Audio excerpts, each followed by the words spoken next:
Hello दोस्तों, नमस्कार। मैं आप लोगों का हार्दिक अभिनंदन करता हूँ।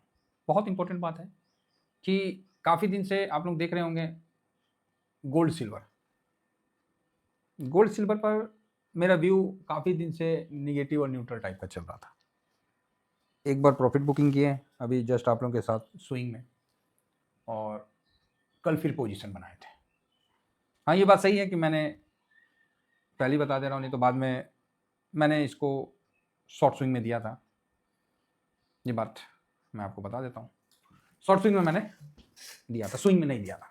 अब भाई शॉर्ट स्विंग जिस कारण से ज्वाइन किए थे, इसलिए उन लोगों को भी तो कुछ तो मिलना चाहिए, तो कल मैंने उनको ये चीज़ दिया। ऐसा नहीं है कि वो काफ़ी पेशेंस रखते हैं शॉर्ट स्विंग वाले, और मेरे लिए वो काफ़ी इंपॉर्टेंट है। उनका कभी पेशेंस नहीं टूटता, अच्छा लगता है। हाँ ठीक है, एक आध जो नए नए ज्वाइन कर लेते हैं तो उनका अलग बात है, बाकी मैं तो कुछ ही लोगों के लिए किया था। थैंक यू उनको भी मेरे पे इतना भरोसा रखना। तो हम भी कहीं ना कहीं तो थोड़ा बहुत करवाना ही पड़ता है। कल हमने आपको गोल्ड सिल्वर बाय करके दे दिया। जो बात है वो मैं आपको क्लियर बता दे रहा हूँ।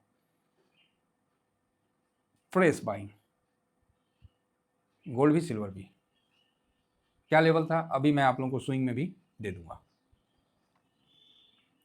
तो क्या हुआ, बाइंग हो गया, चलो ठीक है। अभी जो सिचुएशन है ना गोल्ड सिल्वर में ना, अब जो मतलब अंदर से जो है ना निगेटिविटी नहीं आ रहा है। अब नहीं लग रहा है कि बहुत ज़्यादा निगेटिविटी है, पॉजिटिव दिख रहा है। पता नहीं क्यों, इसीलिए नहीं तो कल ये भी गिरा हुआ था। कल सिल्वर भी गिरा हुआ था, हम क्यों खरीदते हैं, क्यों लॉट लगाते हैं। देखिए कल गिरा हुआ था, और जब खरीदे थे तो उस समय ये गिरा हुआ था, तो हमने तो लगा दिया। मैं बोला नहीं, जो हम करते आए हैं ना हम वही करेंगे। मतलब जिस चीज़ पे हमको भरोसा है, कोई एआई आने से हम उस भरोसा को तोड़ दें, ऐसा पॉसिबल ही नहीं है। अगर हमको भरोसा है आप पे, तो एआई मेरे को दिखाएगा कि है देखिए ये है फोटो, ये आ गया वो आ गया, तो क्या हम तोड़ ले अपना भरोसा? तो इतने भी कमजोर हम नहीं है।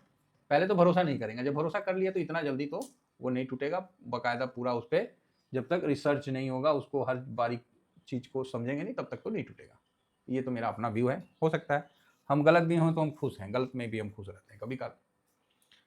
तो बहुत चल रहा था ये वो मैं बोला यार गोल्ड सिल्वर ठीक है, कर लिए अच्छे भाव में। अब हम लोगों ने ले भी लिया, चलो जी ले लिया। फिर क्या हुआ, तो फिर वही हुआ जो आप देख रहे हैं, 90 का भाव आ गया। कल का क्लोजिंग क्या था, कल का जो हम लोग का स्क्रीनशॉट है, कल का क्लोजिंग 84.57, मतलब इस यही था। ये देखिए 9 तारीख को यही था, 2:30 बजे के आसपास, 2:30 पौने 3 इतना में था। और आज देखिए 90 है, स्वाभाविक है 6% बढ़ गया, है ना। तो अब मेरे को थोड़ा सा ठीक लग रहा है गोल्ड और सिल्वर में, मतलब थोड़ा सा तेजी बन के फिर देखते हैं क्या करना नहीं करना, देखते हैं। अब क्या है, ये देखिए गोल्ड 5188, और यहाँ पर ये गोल्ड का क्या भाव था, 5133, मतलब $55 बढ़ा हुआ है, पॉजिटिव है।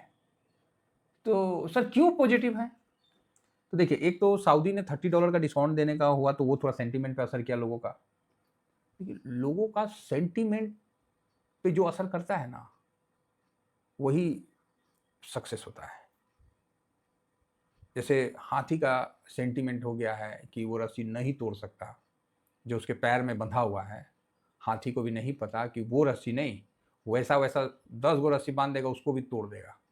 लेकिन उसका बचपन से उसका नहीं, तुम नहीं तोड़ सकते हो, तुम नहीं कर सकते हो, तुम ऐसे कैसे कर सकते हो, तो इसीलिए बेचारा वो कुंठित हो गया।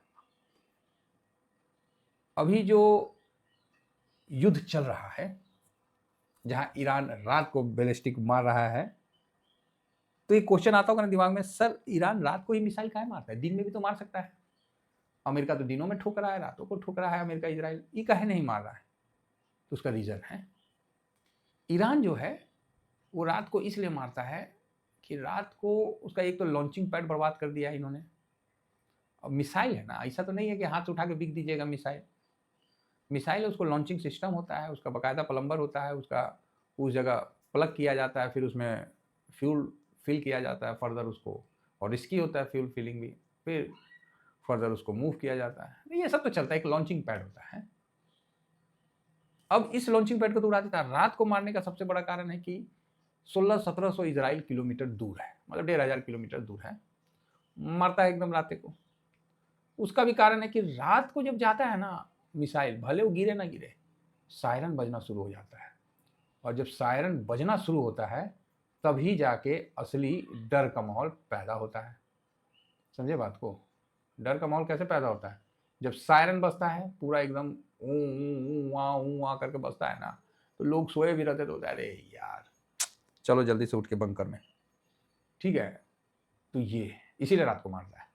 तो यहां पर ही क्या है कि अभी जो हम लोग के पास जो पोजीशन है, तो यहां पर ही गोल्ड और सिल्वर में ना तेजी थोड़ा बढ़ता हुआ दिख रहा था कल ही, क्योंकि जो सिचुएशन बन गया था वो इस चीज का इंडिकेशन दे रहा था कि भाई गोल्ड सिल्वर तो बढ़ेगा। ये ट्रम्प चाचा लड़ाई खत्म करने आए थे ये जियो पॉलिटिक्स टेंशन और बढ़ा के रख दी है, तो इसलिए सोने चांदी का डिमांड में थोड़ा सा उछाल आया, प्लस डॉलर इंडेक्स नरम हुआ तो इसका भी बेनिफिट आपको मिल रहा है।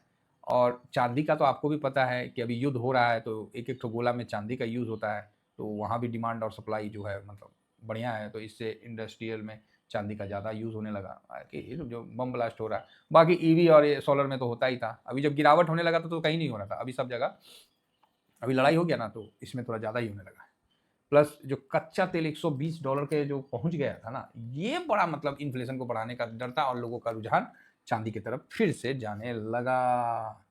बाकी तो डोमेस्टिक रेट आपको पता ही है 2,80,000 85,000 के आसपास चल रहा है, तो मतलब एक सेफ एसेट की तरफ लोग जा रहे हैं।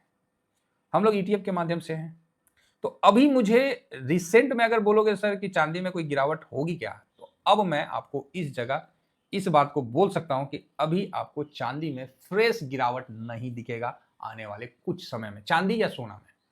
तो आप बोलोगे मतलब इस लेवल को आप यहां पर ही गोल्ड और सिल्वर के लिए आने वाले कुछ समय के लिए एक रॉक बॉटम समझिए, मतलब यहां अभी अस्थिर हो गया है ना। अब यहां से थोड़ा सा ऊपर ही उठेगा, हाँ फिर बाद में नीचे आएगा तो तोड़ के नीचे जाएगा, वो एक अलग मैटर है, लेकिन अब यहां से थोड़ा तेजी देखने को मिलेगा सोने चांदी में।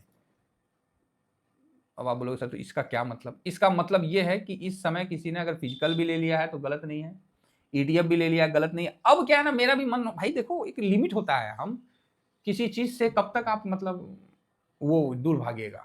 कभी वो आपका प्यारा था फिर आपने उसको छोड़ दिया, क्यों? क्योंकि उसका मन बहक गया, फिर वो आ गया नीचे, तो फिर ठीक है। तो यहाँ एक पॉजिटिव मूवमेंट अभी मुझे दिख रहा है, जो कि इसको 260 आज 260 70 तक मैक्सिमम ले जाने का कोशिश कर सकता है।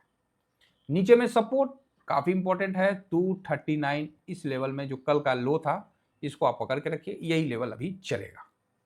तो सिल्वर का बहुत क्लियर है, अभी ये देखना है कि 270 को क्रॉस करके ये फ्रेश तेजी के लिए तैयार होता है कि नहीं होता है, ये भी हम लोग को वॉच करके रखना है। अगर फ्रेश तेजी के लिए तैयार होता है तो देन हम लोग को होल्ड करना है, तो इस चीज को थोड़ा सा वॉच में रहेंगे, और नहीं तो फिर प्रॉफिट बुक कर लेने का, और क्या करने का। एज इट इज गोल्ड में भी सेम है कि गोल्ड भी अब मुझे उतना निगेटिव नहीं दिख रहा है, अभी थोड़ा ठीक दिख रहा है। अभी युद्ध बोलो जो बोलो जैसे बोलो, तो अभी थोड़ा सा यहाँ इसकी गिरावट जो भी चल रही थी ना, अब यहाँ थोड़ा सा थमेगा, ऐसा मेरा, हम ये नहीं बोले कि यहाँ से फुल टॉस तेजी हो जाएगा, लेकिन थमेगा। यहाँ से जो गिरावट थी ना वो आपको थमता हुआ दिखेगा। फिलहाल आज 132 और 133 के बीच में इसको आप संघर्ष करते हुए देखिएगा, है ना।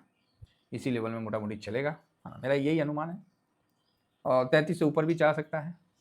तो मतलब गोल्ड क्या है, फिर भी शांत होकर चलेगा। और यस, ये 134 और ये 131 पॉइंट, चलो 50, तो मतलब ₹1.5 2 में आपको इसी जगह आज गोल्ड होल्ड करेगा, मजबूती के साथ करेगा, कमजोरी के साथ नहीं। तो कुल मिला के मुझे ठीक लग रहा है कुछ समय के लिए। चलिए फिलहाल इतना ही कहकर अपनी वाणी को विराम देता हूँ। Thank you very much. जय हिंद, जय भारत।